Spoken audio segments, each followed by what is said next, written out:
Dearest Emma, do what you can, but most of all, take care of you and keep perspective. This is just a blip in time.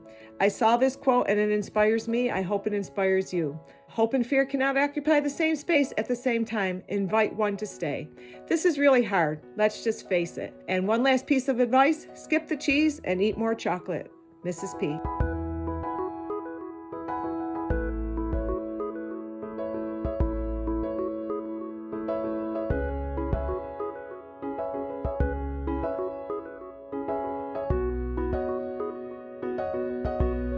As educators and citizens, how do we move forward from here?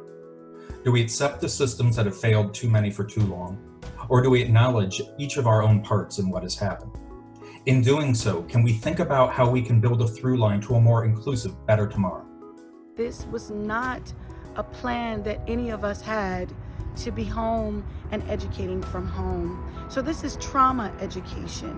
And I wonder if our students still feel part of our school spirit, of our community. And if they don't, what are they currently wanting or joining right now? What would we design the school system like if it was designed for the parents and the families that we actually serve? When we come out of this, we're going to look at the role the school system plays a lot differently and start by asking parents, what do we want to do together to provide for your children and for you? I look around the world and I see my fellow educators embracing everything from new programs to technologies to synchronous learning to doing virtual classrooms. I've learned that I can be a better educator in terms of planning and innovation, but it takes a whole lot more time.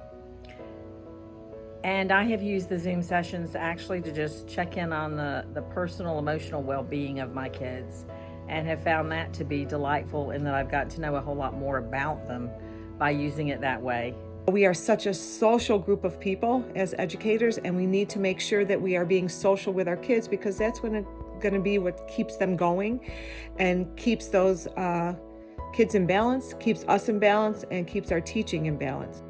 I believe that as educators, this is our time to come together and design new types of educational systems firmly rooted in an equity access framework. One that looks to a future that has opportunity for all, not just for privileged few. And I hope that we all can come out bigger and better from this. I hope that we can look at equity and try to close those gaps in the digital divide and also other areas. I'm ready to work meaningfully, seek out those who have gone AWOL, bake a crust under that pizza, put a marshmallow in that cone to stop the good stuff from dripping out, play music until my music fingers ache, and I don't even know how to play music, and get up every day ready to run that race over and over again. And I was committed, like so many of my fellow educators, to do the best we could in these times to make sure that we presented the best learning opportunities for our students, because we're teachers. And that's what we're going to do. And there's a brave new world of education coming, and we're going to be at the front of this because that's what our kids deserve.